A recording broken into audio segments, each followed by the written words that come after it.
భద్రాచలం శ్రీ సీతారాముల కళ్యాణం ప్రత్యక్ష ప్రసారానికి ఎన్నికల సంఘం అనుమతి ఇచ్చింది. లోక్సభ ఎన్నికల కోడ్ అమల్లో ఉండటంతో రాములోరి కళ్యాణం ప్రత్యక్ష ప్రసారం చేయకూడదని ఏప్రిల్ 4న ఎన్నికల సంఘం ఆంక్షలు విధించింది. గత 40 ఏళ్లుగా లైవ్ టెలికాస్ట్ చేస్తున్నామని, ఈ నిర్ణయాన్ని పునః పరిశీలించాలని కోరుతూ తెలంగాణ దేవాదాయ శాఖ ఈసీకి లేఖ రాసింది. ఈసీ నిర్ణయంపై రాజకీయ పార్టీలు కూడా అభ్యంతరం తెలిపాయి. దీంతో స్పందించిన ఎన్నికల సంఘం రేపటి కళ్యాణ మహోత్సవాన్ని లైవ్ ప్రసారం చేసేందుకు అనుమతిస్తూ ఉత్తర్వులు జారీ చేసినట్లు తెలుస్తోంది. డీటెయిల్స్ తెలుసుకుందాం. యాదగిరి మనతో ఫోన్ లైన్ లో జాయిన్ అవుతున్నారు. యాదగిరి, భద్రాచల రాముని కళ్యాణం లైవ్ టెలికాస్ట్ కి సంబంధించి ఎందుకు ఇంత సీన్ క్రియేట్ అయింది? సౌజన్య, మీరు అన్నట్లు ఎప్పుడు కూడా లేదు. ఈ భద్రాచలం సంబంధించి ఈ కళ్యాణ కార్యక్రమానికి సంబంధించి ఎప్పుడు కూడా ప్రతి ఏటా కూడా ఈ లైవ్ ప్రసారం చేస్తూ ఉంటాం. దానివల్ల చాలా మంది, లక్షల మంది ప్రజలు ఈ లైవ్ టెలికాస్ట్ ద్వారానే చూస్తారు. అయితే ఈసారి ఈ విషయంలో కొంత రాద్ధాంతమైంది. ఆ తర్వాత ఎలక్షన్ కమిషన్ కూడా మరి ఎందుకు ఈ నిర్ణయం తీసుకున్నదో అర్థం కాలేదు. అంటే రాష్ట్రంలో కోడ్ ఉన్నది, కోడ్ ఉల్లంఘన కిందికి వస్తుంది అనే ఉద్దేశంతో తీసుకున్నామని చెప్పేసి ఎలక్షన్ కమిషన్ చెప్పింది. ఈసారి లైవ్ టెలికాస్ట్ కు అనుమతించము అని చెప్పేసి చెప్పారు. అయితే దీని మీద ఇప్పటికే దేవాదాయ శాఖ ఆధ్వర్యంలో 2 సార్లు రిక్వెస్ట్ లెటర్ పెట్టుకున్నారు. ఇది గత 40 ఏళ్లకు పైగా కంటిన్యూగా కొనసాగుతున్నటువంటి ఇది వరుసగా వస్తుంది. ప్రతి ఏటా కూడా లైవ్ టెలికాస్ట్ ఉంటుంది. గతంలో ఎన్నికల టైంలో, ఎన్నికల కోడ్ ఉన్న టైంలో కూడా లైవ్ టెలికాస్ట్ చేశాము. ఎన్నికల కోడ్కు దీనికి సంబంధం ఉండకుండా మీరు దీనికి మినహాయింపు ఇవ్వాలని చెప్పేసి 2 సార్లు లెటర్ రాశారు. అయినా ఎలక్షన్ కమిషన్ నుంచి రెస్పాన్స్ రాలేదు, ఎలాంటి స్పందన రాలేదు. అయితే ఇవాళ ఉదయం నుంచి కూడా దీని మీద రాజకీయంగా కూడా కొంత రాద్ధాంతంగానే మారింది. రాజకీయ పార్టీల నేతలు కూడా ఎలక్షన్ కమిషన్ తీసుకున్న ఏదైతే పర్మిషన్ ఇవ్వను అని అన్నదో దానిపైన కొంత అభ్యంతరం వ్యక్తం చేశారు. ఆ తర్వాత ఇవాళ మధ్యాహ్నం బీజేపీ నేత ఎంపీ లక్ష్మణ్ కూడా ఈసీని కలిశారు. తర్వాత పర్మిషన్ అనుమతి ఇవ్వాలి, కంటిన్యూగా వస్తున్నటువంటి వారసత్వంగా ఉన్నది కాబట్టి దీనికి అనుమతి ఇవ్వాలి. ఎలక్షన్ కమిషన్ ఈ విషయంలో కొంత మళ్ళీ పునః పరిశీలించాలని చెప్పేసి ఇవాళ ఎలక్షన్ కమిషన్ కలిశారు. ఆ తర్వాత ఇవాళ ఉదయమే కాంగ్రెస్ సంబంధించిన నేతలు కూడా ఈ విషయాన్ని ఎలక్షన్ కమిషన్ ఏదైతే రేపు లైవ్ టెలికాస్ట్ కు అనుమతి ఇవ్వాలో దాని విషయంలో కొంత అభ్యంతరం కూడా వ్యక్తం చేస్తారు. ఇట్లా ఇవాళ ఉదయం నుంచి కూడా ఒక రాజకీయంగా కూడా కొంత రాజకీయం చుట్టూ కూడా ఈ అనుమతి ఇవ్వకపోవడం అనేది రాద్ధాంతంగానే మారింది. ఇక ప్రభుత్వం కూడా 2 సార్లు లేఖ రాయడం వల్ల కూడా ఎలాంటి ప్రయోజనం లేకపోవడంతో కొంత ఆందోళన అయితే నెలకొన్నది ప్రజల్లో కూడా. ఇది ప్రజల నుంచి కూడా పెద్ద వ్యతిరేకత వచ్చింది. ఎందుకంటే వరుస కంటిన్యూగా వస్తుంది, దీనికి ఎలక్షన్ కి ఎలాంటి సంబంధం ఉండదు. ఇది దేవునికి ఇది ఇట్లాంటి దాని విషయంలో కూడా ఎలక్షన్ కమిషన్ ఈ ఉల్లంఘనల పేరుతోని నిబంధనలు, ఆంక్షలు విధించడం సరైనది కాదు అని చెప్పేసి ఇవాళ ఉదయం నుంచి కూడా సాయంత్రం వరకు కూడా దీని మీద పెద్ద రాంతంతమే జరిగింది. సో ఎట్టకేలకు ఎలక్షన్ కమిషన్ ఈ విషయంలో స్పందించింది. ఆ స్పందించిన తర్వాత కొద్దిసేపటి క్రితమే అఫీషియల్ గా ప్రభుత్వం నుంచి ఒక చిన్న నోట్ కూడా పెట్టారు. అంటే ఇప్పుడున్నటువంటి పరిస్థితులలో రాష్ట్రంలో ఎలక్షన్ కోడ్ ఉంది కాబట్టి ఎలక్షన్ కోడ్ కు సంబంధించిన కొన్ని నిబంధనలు ఉంటాయి. ఆ నిబంధనలు పాటిస్తూనే లైవ్ టెలికాస్ట్ చేసుకోవచ్చు, అనుమతి ఇచ్చింది అని చెప్పేసి ప్రభుత్వం నుంచి ఒక నోటు కూడా వచ్చింది. అయితే మొత్తానికి ఇవాళ ఉదయం నుంచి సాయంత్రం వరకు జరిగినటువంటి ఈ పరిణామాల దృష్ట్యా మొత్తం ఎలక్షన్ కమిషన్ స్పందించి అనుమతి ఇచ్చిందనే చెప్పొచ్చు.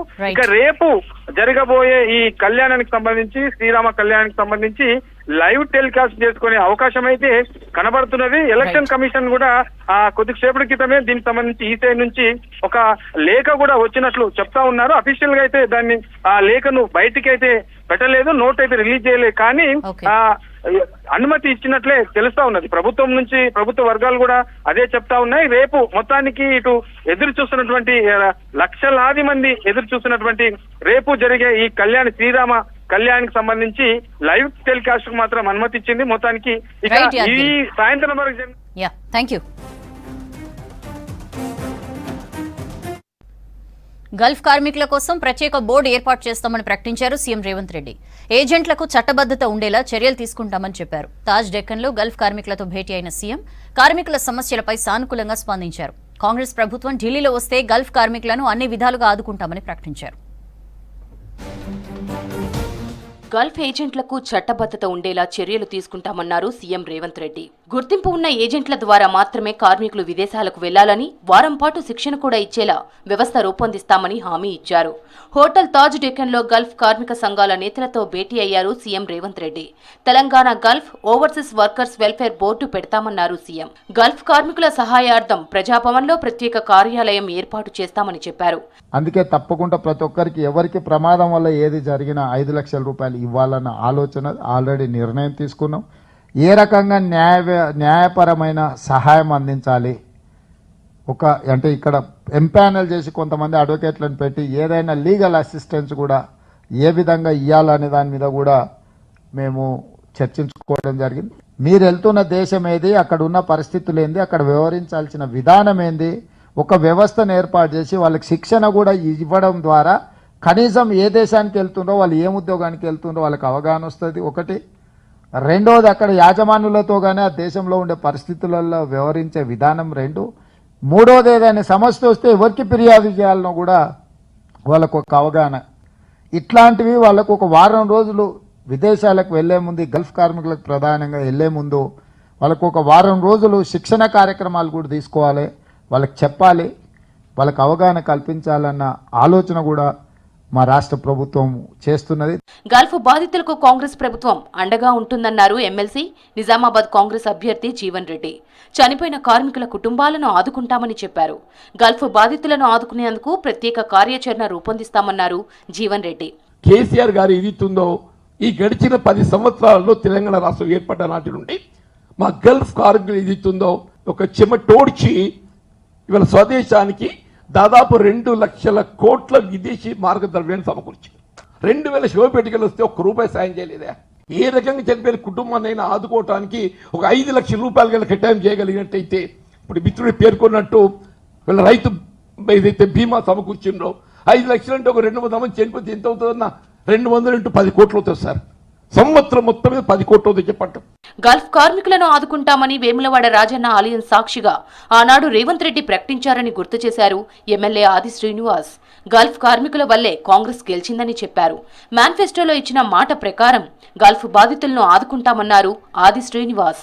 వేములవాడ సభలో కూడా మా ప్రభుత్వం వచ్చిన తర్వాత గల్ఫ్ కార్మికుల సమస్యలు పరిష్కారం చేయడం బాధ్యత తీసుకుంటామని చెప్పని వేములవాడలో కూడా రాజన్న ఆలయం ముందు కూడా వారు చెప్పడం జరిగింది. ఆనాడు మేనిఫెస్టోలో గల్ఫ్ కార్మికుల సమస్యల కోసం పరిష్కారం చేస్తామనేటువంటి ఏదైతే మాట ఇచ్చినారో, దురదృష్టవశాత్ గల్ఫ్కు వెళ్ళిన వాళ్ళందరూ కూడా యోగక్షేమాలతో తిరిగి రావాలని భగవంతుని ప్రార్థిద్దాం మనందరం కూడా. తమ బాధలు గతంలో ఏ ముఖ్యమంత్రి వినలేదన్నారు గల్ఫ్ బాధితులు. ముఖ్యమంత్రి రేవంత్ రెడ్డి స్వయంగా తమ సమస్యలను తెలుసుకోవడం కోసం సమావేశం పెట్టడం సంతోషమన్నారు. ఏజెంట్ల చేతిలో మోసపోయి అక్కడే ఉరేసుకున్న ఘటనలు ఉన్నాయన్నారు. ముఖ్యంగా సార్, ఇప్పుడు ఇక్కడ నుంచి నేను దుబాయ్ పోతా సార్. కొత్తగా ఇప్పుడే 18 నెలల పిల్లలని నేను దుబాయ్ పోవాలనుకుంటున్నా. కానీ ఏజెంట్ దగ్గర పెడుతున్నా పాస్పోర్ట్ పెడుతున్నా, తీసుకొని అక్కడ పంపిస్తున్నాడు సార్. అక్కడికి వెళ్ళాక అసలు కంపెనీ ఉండలేదు. అట్లాంటి పరిస్థితులల్లో వాళ్ళు మోసపోయి అక్కడ ఉరేసుకొని చనిపోయే పరిస్థితులు కూడా ఉన్నాయి సార్ చాలా మందికి. అది కాకుండా ఇక్కడనే ఆ అబ్బాయి పోకముందే కట్టడి చేయండి సార్. ఏడన్నా గ్రామ పంచాయతీలనా స్థానిక పోలీస్ స్టేషన్లనా నమోదు చేసుకుని పోవాలా. ఏజెంట్ ఎవరు, విజా ఏంది, కంపెనీ ఏంది, అన్ని విషయాలు తెలిసి పోయేటట్టు ఇక్కడ కట్టడి చేయండి సార్. ఖచ్చితంగా ఈ నష్టం జరగడం ఆపుతుంది. 10 సంవత్సరాల నుంచి పోరాటం చేసిన ఈ పోరాటంలో రేవంత్ రెడ్డి గారిని కలిసినాం. మేము ప్రతినిధులు ముందు వచ్చి కలిసినాం. ఇట్లాంటి సందర్భం వస్తే ఊహించలేదు. 10 సంవత్సరాల తర్వాత జరుగుతున్నది. ఇతర దేశాలు అవలంబిస్తున్న విధానాలపై అధ్యయనం చేసి తెలంగాణ కూడా సమగ్ర విధానం రూపొందిస్తుందని ప్రకటించింది ప్రభుత్వం. గల్ఫ్ కార్మికులు చనిపోతే 15 లక్షల సాయం అందిస్తామని చెప్పింది. సీఎం రేవంత్ సహా కాంగ్రెస్ ఎమ్మెల్యేలు ఎప్పుడైనా బీజేపీలో చేరే ఛాన్స్ ఉందన్నారు బీఆర్ఎస్ చీఫ్ కేసీఆర్. కాంగ్రెస్ ప్రభుత్వం ఏడాది కూడా ఉండేలా కనిపించడం లేదన్నారు. రేవంత్ మాటల్లో భయం కనిపిస్తోందని చెప్పారు. రైతులకు ఇస్తానన్న మద్దతు ధర ఏమైందని ప్రశ్నించారు కేసీఆర్. ఎంపీ ఎలక్షన్స్ తర్వాత తెలంగాణ రాజకీయాల్లో పెను మార్పులుంటాయన్నారు గులాబీ లీడర్లు.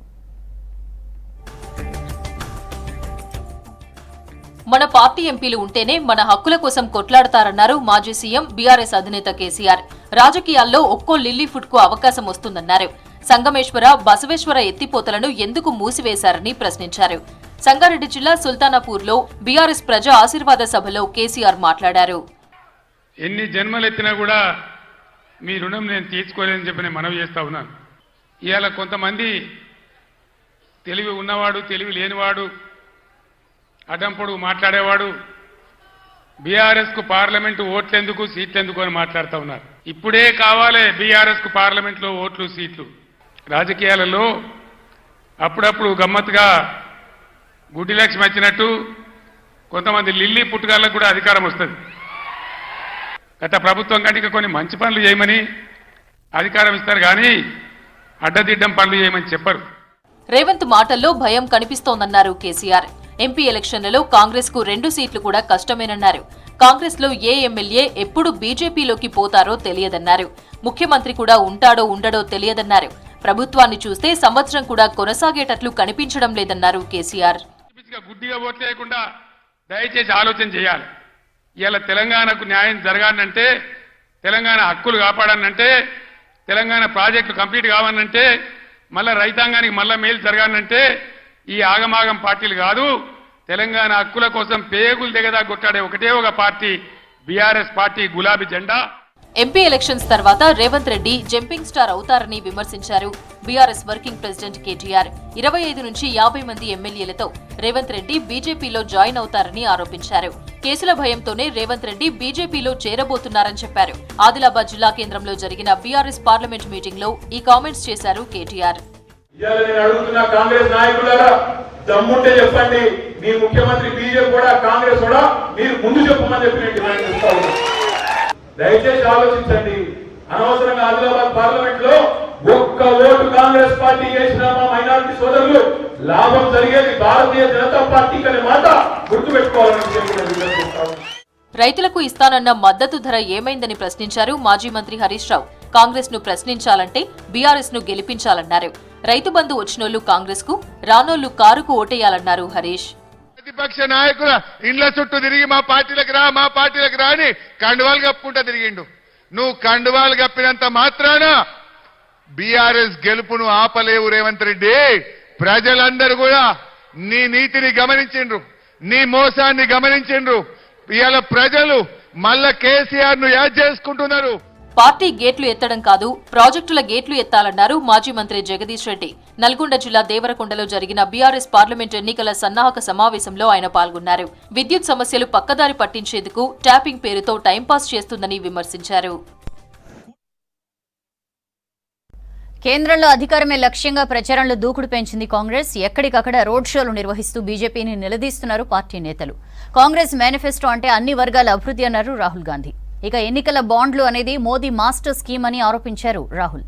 దాతల పేర్లను ఎందుకు దాస్తున్నారని ప్రశ్నించారు. కాంగ్రెస్ కు పట్టం కడితేనే అందరికీ సమన్యాయం జరుగుతున్నారు ప్రియాంక గాంధీ. మరోవైపు వివిధ రాష్ట్రాల్లో కాంగ్రెస్ లోకి భారీగా చేరికలు కొనసాగుతున్నాయి. ఎలక్టోరల్ బాండ్లు భారీ వసూళ్ల దందా స్కీమ్ గా అభివర్ణించారు ఏఐసీసీ అగ్రనేత ఎంపీ రాహుల్ గాంధీ. ఎన్నికల ప్రక్రియలో పారదర్శకత కోసం ఈ స్కీమ్ ను బీజేపీ ప్రభుత్వం తీసుకువస్తే దాతల పేర్లను ఎందుకు దాస్తున్నారని ప్రశ్నించారు. ఎన్నికల బాండ్లు నరేంద్ర మోదీ మాస్టర్ స్కీమ్ అని, ఈ పథకం వెనుక ప్రధాన సూత్రధారి ఆయనేనన్నారు. సుప్రీంకోర్టు ఎన్నికల బాండ్ల వివరాలు కోరిన తరువాత కూడా డేటా విడుదలను అడ్డుకుంటున్నది ఎవరని ప్రశ్నించారు రాహుల్.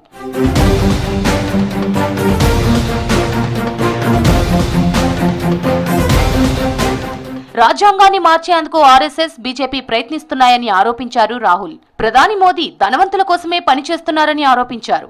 10 ఏళ్ల మోదీ పాలనలో పేదలకు ఒరిగేదేమీ లేదన్నారు. కాంగ్రెస్ పార్టీ, ఇండియా కూటమి రాజ్యాంగాన్ని కాపాడుతుందని చెప్పారు. రెండో రోజు వైనాడ్ నియోజకవర్గంలో రోడ్ షోలో పాల్గొన్నారు Rahul. are trying to destroy India's constitution and change India's constitution. And the UDF, the Congress Party and the India Alliance is trying to save the constitution of India. That is a simple issue. Mr. Narendra Modi is the instrument of 5 or 6 of India's biggest, richest business people. ఎన్నికల వేళ ప్రజలందరూ Congress manifesto చదవాలని అన్నారు రాహుల్. అన్ని వర్గాల ప్రజల అభివృద్ధి కోసం మేనిఫెస్టో రెడీ చేశామన్నారు. మహిళలు, రైతులు, యువకులు, కార్మికుల అభివృద్ధి కోసం ఒక స్పష్టమైన వ్యూహం రచించామన్నారు. కేరళలోని మల్లాపురంలో నిర్వహించిన ఎన్నికల ప్రచార ర్యాలీలో పాల్గొన్నారు Rahul Gandhi. That's all for now.